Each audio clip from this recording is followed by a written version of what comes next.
Assalamualaikum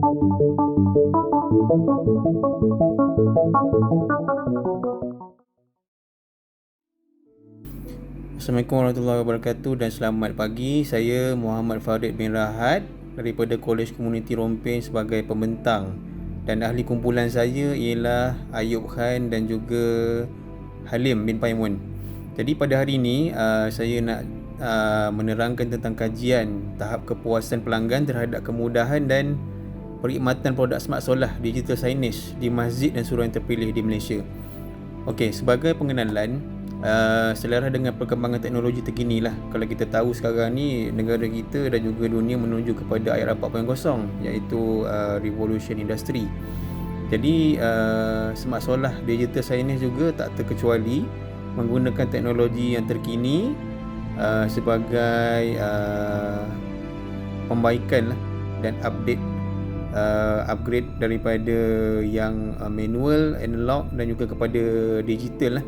Jadi kalau kita tengok sekarang ni masjid-masjid dan pusat-pusat Islam pun banyak menggunakan digital signage, paparan secara digital maklumat-maklumat yang terkini. Okey, seterusnya penyataan masalah fungsi paparan digital ni, kebanyakan masjid ni dia guna secara analog dan tak sepenuhnya secara digital. Jadi kos lebih elok kalau kita buat dia secara digital. Dan yang keduanya, kos pemasangan dan kos baik pulih yang tinggi. Sebab apa? Kita perlu pergi ke sana. Kalau misalnya kata ada problem, ada masalah ke apa, kita perlu pergi ke sana untuk baiki sendiri. Dan kos pemasangan yang ada sekarang ni, produk yang ada pun agak tinggi lah. Dan yang ketiga, produk yang ada sekarang ni tidak dapat dikawal secara online ataupun atas talian. Ini yang menyebabkan kos tu tadi meningkat. Okey. Seterusnya, objektif. Yang pertama sekali, objektif ialah mengenal pasti objektif bagi kajian ini, ialah mengenal pasti keberkesanan, kemudahan dan perkhidmatan produk smart solar. Yang kedua, mengenal pasti kepuasan pelanggan terhadap kemudahan dan perkhidmatan produk smart solar lah.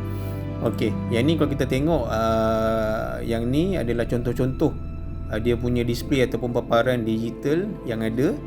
Seterusnya, kajian literatur yang lepas lah. Kalau kita tengok bagi sesebuah organisasi, kalau menurut Gozami dan Seo Trust tahun 2002, menitik beratkan mutu dalam perkhidmatan ia akan membantu memperbaiki operasi dalam masyarakat, meningkatkan mutu komunikasi antara pihak luaran dan dalaman. Okey, seterusnya kajian EKH di 2008, kepuasan pelanggan dalam istilah perniagaan, yang bermaksud perkhidmatan yang diberikan oleh satu organisasi memenuhi jangkaan pelanggan atau kepuasan pelanggan yang mewujudkan kesetiaan pelanggan terhadap perkhidmatan yang ditawarkan tu.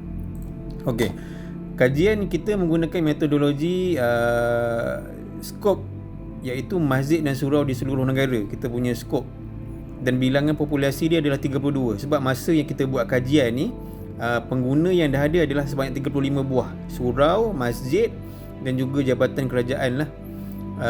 Jadi 32 yang menjawab soalan kami daripada 35 yang telah menggunakan. Seterusnya, menggunakan persampalan rawak. Kita guna secara rawak, persampalan secara rawak, kemudian dijalankan dalam bentuk kuantitatif. Maklumat-maklumat diperoleh melalui soal selidik yang kita buat dekat Google, dekat guna Google Drive. Seterusnya, soal selidik ni ada 3 bahagian utama dan menggunakan skala Likert 5 mata lah. Kemudian maklumat ni dianalisis menggunakan SPSS. Biasa kita guna SPSS untuk analisis data. Jadi skor min antara 3.68 hingga 5 adalah dianggap tinggi, 2.34 hingga 3.67 dianggap pertengahan, dan 1 hingga 2.33 skor min ini adalah dianggap rendah lah. Selanjutnya kita tengok daripada dapatan dan analisis. Kalau kita tengok ni, kita tengok ada lebih kurang 9 buah negeri yang telah guna. Kalau kita tengok kat sini, kemudian daripada mereka tu tadi 90.6 bersamaan dengan 29 masjid daripada 32 menjawab soalan mengatakan harga yang ditawarkan berpatutan, dan selebihnya iaitu 3 ataupun 9.4% mengatakan mahal lah. Seterusnya, dari segi penjimatan, kos itu menjimatkan masjid dan surau ataupun jabatan kerajaan tu lah. 31 memang mengatakan harganya memang berpatutan. Dia punya bukan harga, kos penjimatan memang berpatutan lah, iaitu 96.9, iaitu bersamaan 31 daripada 32 yang menjawab soalan. Kemudian kita tengok dapatan analisis ni ada pelbagai fungsi. Kita tengok dekat jadual ni, kesesuaian produk, kemudian menarik minat dan menikmati cita rasa pengguna, iaitu dia punya paparan interaktif tadi. Kemudian dia dari segi penggunaan mudah dikendalikan dan video-video manual penggunaan yang kita beri. Tapi dalam kes ni, masa ni video manual kita tak buat lagi, kita cuma ajar dia dalam group WhatsApp macam mana nak guna. Jadi kita tengok tu sebab rendah sikit markah dia tu, sebab mereka mengatakan mereka perlu untuk video manual pengguna. Okey. Seterusnya kita tengok bahagian C pula, sama ada mereka berpuas hati terhadap tempoh pemulihan. Sebab dalam bahagian C ni bahagian penyelenggaraan, kalau ada problem ke apa, mereka akan kontak kita balik, akan kontak kami. Dan ini kita tengok dengar maklum balas lah, daripada aduan, daripada dari segi masa yang digunakan untuk buat penyelenggaraan. Kemudian juruteknik kami, iaitu kami sendirilah yang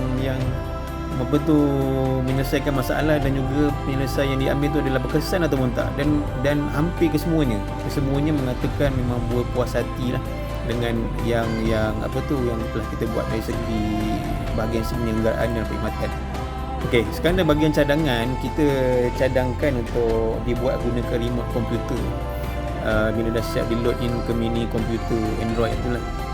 Yang keduanya boleh dikendalikan oleh semua peringkat umur. Sekarang ni pun sebenarnya budak-budak pun sebenarnya dah pandai dah. Kalau kita tengok budak-budak ke orang tua pun ramai yang dah celik IT. Jadi sebenarnya majoriti tak ada masalah lah. Cuma dari segelintir mungkin yang tak biasa dengan komputer, dengan IT ni, dia mungkin ada masalah. Tapi tak ada masalah, kita bagi manual pengguna video tu, insyaAllah dia boleh guna lah. Yang ketiga ni tambah video lah, dan memang kita dah tengah buat sekarang. So kesimpulannya, dapatan kajian ini menunjukkan tahap kepuasan ini berada pada tahap yang sangat memuaskan dan menepati spesifikasi keperluan pelanggan. Itu sebagai kesimpulan. Jadi rasanya itu saja. Sekian, terima kasih.